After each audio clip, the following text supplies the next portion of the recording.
Sampaikan isi hatimu. Buat kami mengerti jalan-jalanmu. Tolong kami.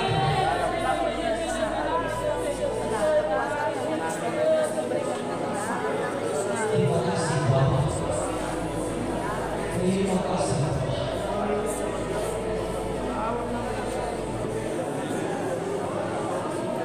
Kau bebas berbicara saat ini.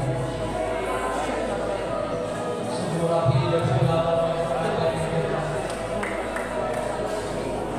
jiwa kami menjadi mulut-mulut yang melakukan kehendak-Mu. Terima kasih, terima kasih, terima kasih. Dalam nama Yesus,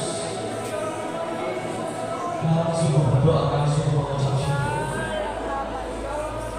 Sama-sama katakan, saudara hadirat Tuhan, mari sama-sama kita buka di Keluaran 14, silakan dulu.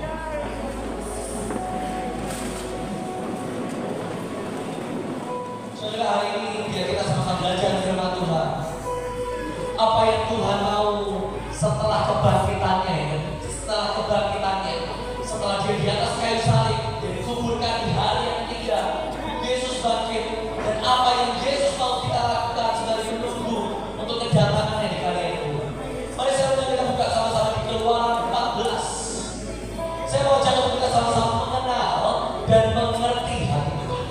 Saudara, seberapa saudara teman ini diberkati Tuhan pada sore malam hari ini? Boleh katakan, boleh katakan Tuhan Yesus baik. Boleh abaikan dan katakan terima kasih Tuhan Yesus. Saudara, saya dari Jakarta, tepatnya dari Bekasi. Saya perjalanan dari jam 4 pagi tadi ya. Perjalanan dari jam 4 pagi, bangun dari jam 3 pagi. Perjalanan ke bandara dari Bekasi ke Jakarta 1 jam. Naik pesawat 1,5 jam sampai ke Surabaya. Saya pikir KKR-nya di Surabaya. Ternyata masih naik mobil lagi sampai malam. Saya bilang akhirnya sampai juga. Dikatakan, Pak, ini belum sampai tempatnya Pak. Masih 1 jam lagi. Akhirnya 1 jam lagi saudara sampai ke tempat penginapan. Sampai tempat penginapan saya berkata, puji Tuhan akhirnya sampai. Dibilang lagi, Pak, belum sampai lagi. Masih 1 jam lagi Pak. Puji Tuhan. Tapi akhirnya sampailah saya ke tempat ini. Amin. Amin. Sampai enggak telat. Kita sampai tadi jam berapa? 1:59. Karena saya dikasih tahu kita KKR mulai jam 2. Puji Tuhan saudara, saya percaya Tuhan Yesus baik. Amin. Sekali lagi dengan Tuhan katakan haleluya. Haleluya. Oke, boleh kasih tos ke kiri kanannya selamat Paskah. Meskipun masih sekian hari lagi, Tuhan Yesus sudah bangkit buat setiap kita. Saudara, saya mau ajak kita sama-sama belajar firman Tuhan. Keluaran 14. Ini adalah pasal setelah bangsa Israel selama 400 tahun mereka menjadi budak. Akhirnya mereka keluar dari Mesir. Mereka keluar dari Mesir setelah melewati 10 tanda-tanda yang mujizat yang ajaib. Mereka melihat di seluruh Mesir terjadi kegelapan. Di tanah Goshen ada perbedaan. Mereka melihat semua ternak-ternak dari Mesir terkena tulah. Tetapi sekali lagi di tanah Goshen, di tanah orang Israel ada perbedaan. Tapi setelah sekian lama, setelah 10 tulah, akhirnya mereka keluar dari bangsa Mesir. Sampailah mereka di perbatasan, di depan mereka laut, di belakang mereka tentara Mesir yang kembali mengejar mereka. Saya bacakan Keluaran 14 ayat yang ke-6. Mari kita baca. Kalau saudara ada kitab, saudara bisa baca Keluaran 14 ayat yang ke-6. Kemudian Firaun orang Mesir memasang keretanya dan membawa rakyatnya serta. Bukan cuma para prajurit, seluruh rakyat dibawa untuk mengejar 1 juta orang Israel. Dia membawa 600 kereta yang terpilih, segala kereta Mesir, masing-masing lengkap dengan perwiranya. Demikian ayat yang ke-8, apa? Demikianlah Tuhan mengeraskan hati Firaun. Saudara, yang pertama saya mau katakan, seringkali musuh didatangkan oleh Tuhan bukan untuk membunuh kita. Dia kita betulis seperti ini. Dan Tuhan, ayat yang ke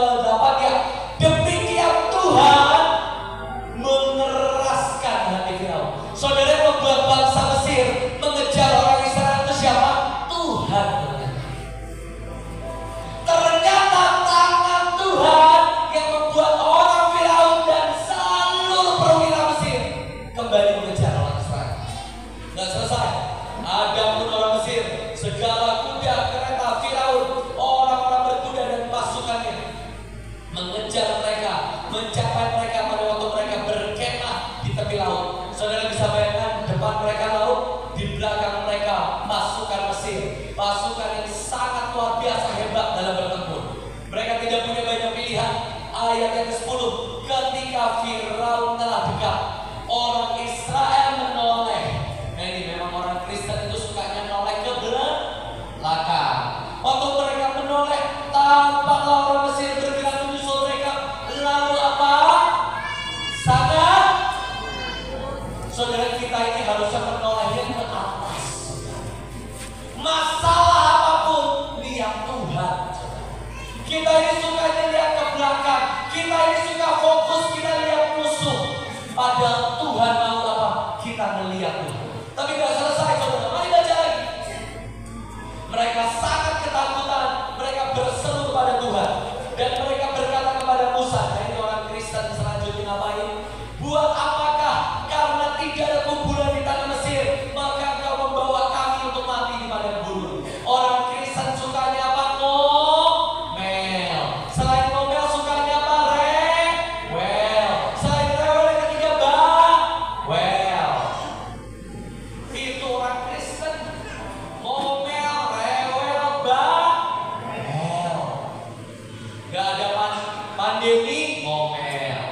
Pandeminya selesai, pemilu yang dipilih gak dipilih, ngomel. Tiba-tiba harga beras naik, bawel. Itu orang Kristen. Lalu di akhirnya ditulis seperti ini. Karena itu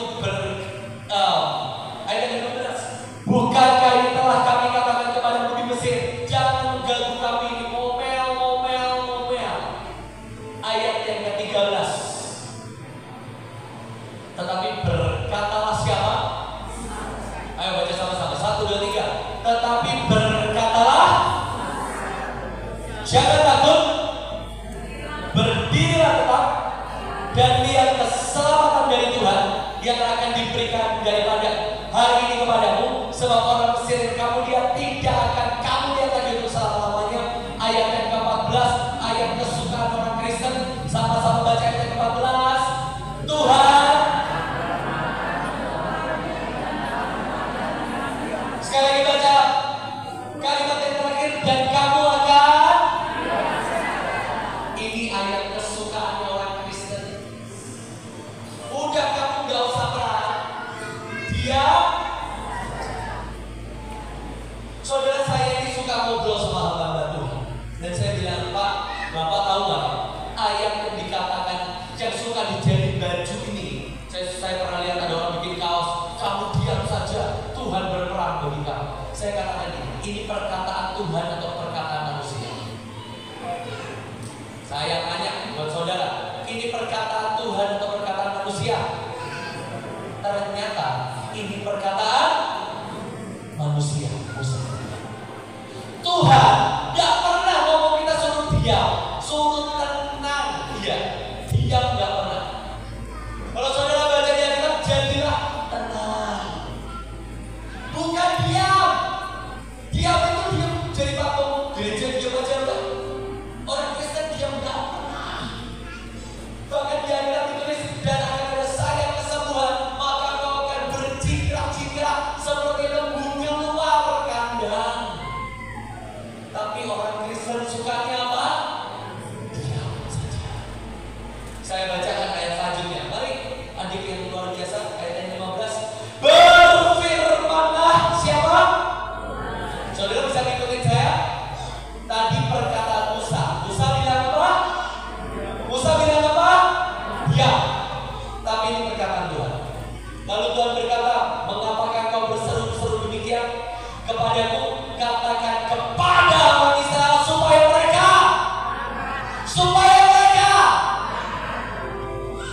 saudara ini belum ngerti kayaknya. Saudara kayak perlu pakai bahasa Jawa ini kayaknya. Musa bilang gini, gak usah takut, diam saja. Lalu Tuhan berfirman, siapa suruh kamu diam? Berangkat. Lalu kalau saudara baca ayat-ayat selanjutnya, maka berfirmanlah Tuhan, Musa katakan, bangsa Israel jalan, maka laut akan bergerak. Bagianku kata Tuhan mendapatkan Mesir. Saudara bisa bayangkan, bagian Coba bilang kiri kanannya, bagian Tuhan. Oh, nggak berani kan ngomong kan? Bilang ke kiri kanannya, bagian Tuhan. Bagian Tuhan Mendatangkan musuh. Bagianmu mengalahkan musuh. Siapa yang mendatangkan Goliat? mengalahkan musuh. Nah, Dan melalui tangan daun Goliat ditutup. Siapa yang mendatangkan tembok Yeriko? Di tangan Joshua, tangan Tuhan melalui kita. Kita akan meruntuhkan setiap Yeriko. Kita akan mengalahkan setiap raksasa. Dan engkau angkat tato-tato sehingga orang Israel berjalan. Tetapi sungguh ayat ke-17, tetapi sungguh aku akan mengeraskan hati orang Mesir sehingga mereka menyusul orang Israel. Saudara lihat, bagian Tuhan mendatangkan musuh. Maka ayat ke-18, maka orang Mesir akan mengetahui bahwa akulah Tuhan. Saudara, saya mau katakan, musuh itu pasti datang. Tidak ada satu orang pun yang tidak punya masalah. Kalau saudara tidak punya masalah, saudara yang khotbah saya yang didoakan. Kita semua punya masalah. Masalah keuangan, masalah ekonomi, masalah keluarga, masalah di pendidikan, masalah di pergaulan, masalah dengan dosa. Tapi Paskah membuktikan Tuhan sudah hidup, memberikan kita kekuatan dan kemenangan untuk melawan dosa. Amin. Mari kita baca lagi, mari kita belajar firman Tuhan. Matius 6. Oke, itu nanti saja. Ini waktu ya. Kita cepat. Saya mau cek kita sama-sama. Habakuk 3 ayat yang kelima. Habakuk 3 ayat yang kelima. Saya punya waktu sampai jam berapa? Timbangin dia. 10 malam. Oke, siap. Habakuk 3 ayat yang kelima. Mari baca bersama-sama 1, 2, 3. Mendahulunya berjalan penyakit santan dan demam. saudara kita ini seringkali bingung. M-nya kan gede ya, setuju ya? Mendahului Tuhan, berjalan apa? Penyakit sampah dan demam mengikuti jejak Tuhan. Jadi di depan sampah, di belakang demam, tengah-tengahnya siapa? Tuhan. Saudara, saya mau kesaksian selama COVID kemarin, pandemi. Saya nggak tahu di kabupaten di tempat ini pandemi seperti apa. Tapi kami di Jakarta, kami di Bekasi, pandemi itu lumayan parah sampai kami harus lockdown ya, meskipun istilahnya macam-macam, PKBM, macam-macam lah istilahnya, PPKM dan lain sebagainya. Istilahnya macam-macam, PSBB, tapi intinya adalah lockdown. Kita harus masuk dalam rumah. Saya nggak tahu di tempat ini seperti apa. Tapi hari-hari itu saudara, kami punya sekolah dan sekolah kami harus tutup. Oke, kami taat dengan pemerintah. Sekolah kami tutup dan hari itu kami lihat sangat banyak orang-orang sakit. Hari itu semua orang berebutan oksigen kalau saudara ingat. Hari-hari itu. Dan hari-hari itu kami memutuskan mengubah sekolah kami menjadi rumah sakit dadakan. Kami ubah sekolah kami jadi klinik. Kami ubah sekolah kami menjadi tempat bagi orang-orang sakit. Dan hari itu bukan cuma di situ, kami kerjasama dengan pemerintah. Kami kerjasama dengan pemerintah untuk kami membantu pemerintah karena pemerintah kekurangan orang. Mereka semua terlalu takut untuk membawa obat. Dan hari itu saudara, saya mau bersaksi di depan saudara. Hari itu di Bekasi, di Jakarta tempat kami tinggal, ada sekitar ratusan ribu, puluhan ribu orang-orang sakit yang harus kami datangi setiap hari. Dan hari itu kami anak-anak muda, kami bawa mobil, kami bawa motor, kami bawa obat-obatan, kami masak setiap hari.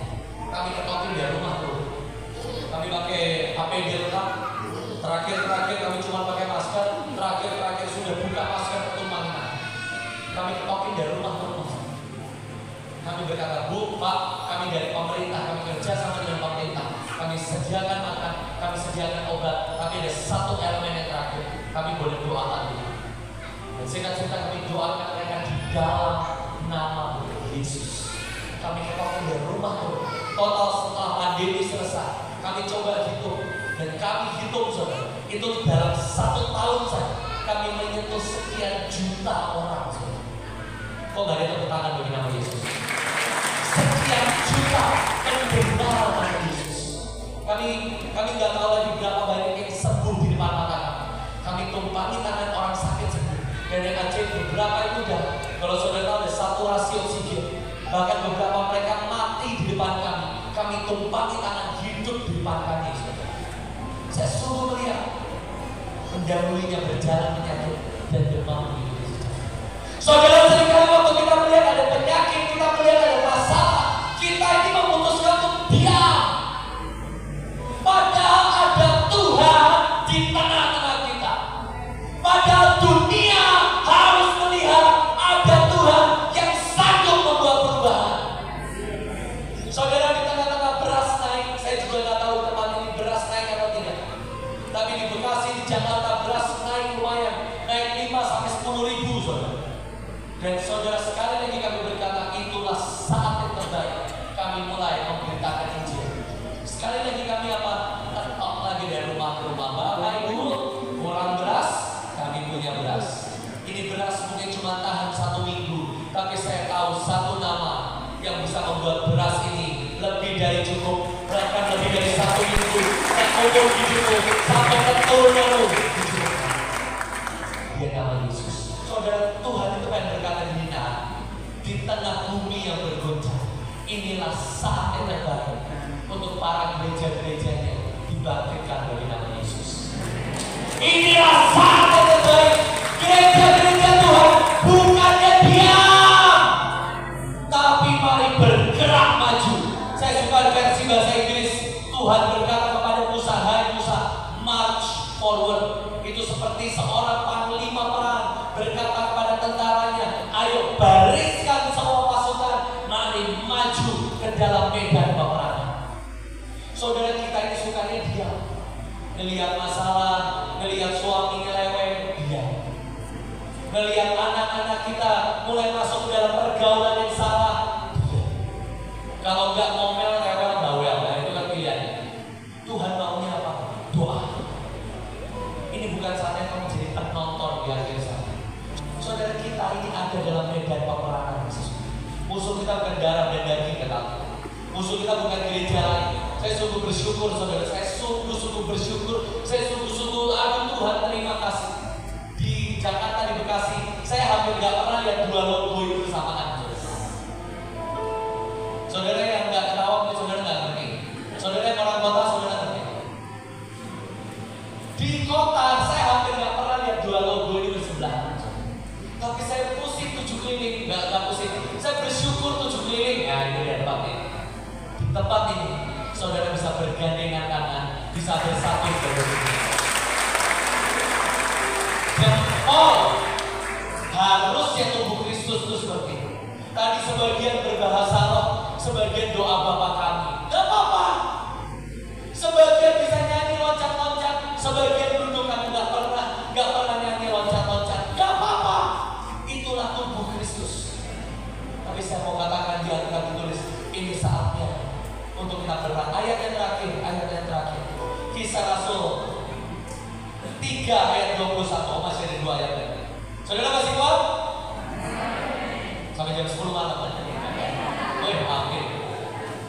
Kisah Rasul 3 ayat 21. Mari kita baca sama-sama supaya nggak ngantuk. Boleh? Kisah Rasul 3 ayat yang ke-21. Mari kita baca sama-sama. 1, 2, 3. Kristus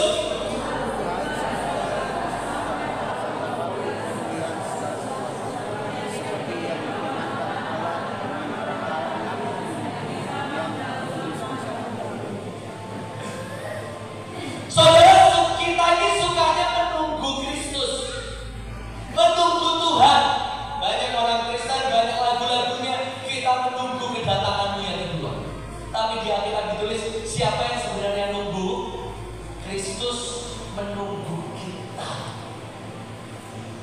Kita ini nunggu Tuhan, kapan datangnya.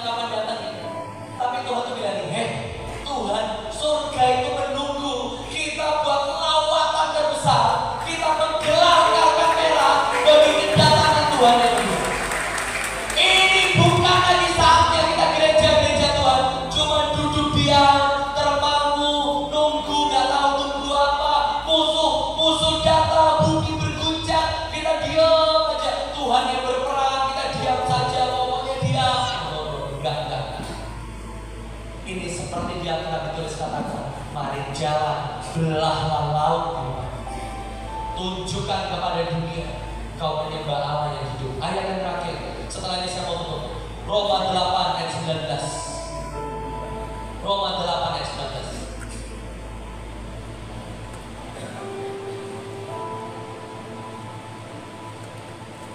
Mari kita baca sama-sama 1, 2, 3. Sebab dengan sangat rindu seluruh makhluk menantikan apa?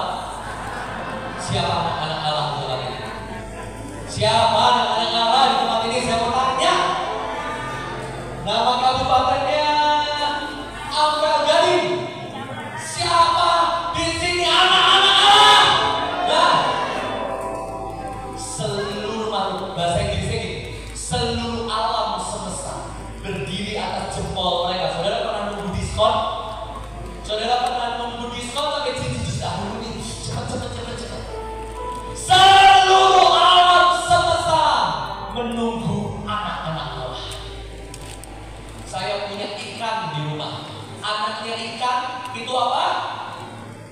Ikan atau sapi? Oh, ikan. Saya pernah pelihara kucing. Anaknya kucing apa?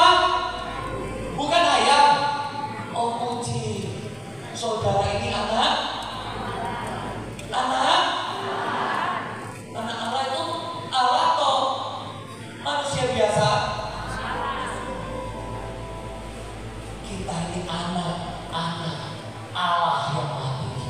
Saudara, ini sudah saatnya, saudara yang tahu berasmu di rumah mepet, rumah kita. Tuhan, di dalam nama Yesus tidak akan pernah berkurang. 5 roti dan 2 ikan terjadi dalam keluarga. Saudara cedokin, wah gak habis-habis. Kalau di sini ada yang sakit, ini saat yang terbaik untuk kau rumah kita. Di dalam nama Yesus. Yang kita ditulis, kalau ada orang yang sakit, minta penatua gereja mengurapi mereka, maka mereka akan disembuhkan.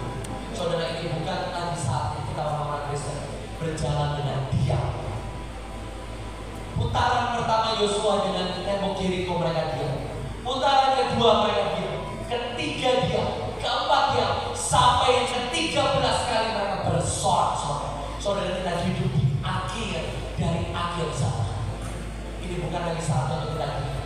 Ini saatnya kita bersorak-sorak. Dan kita akan lihat semua tembok-tembok yang menghalangi mujizat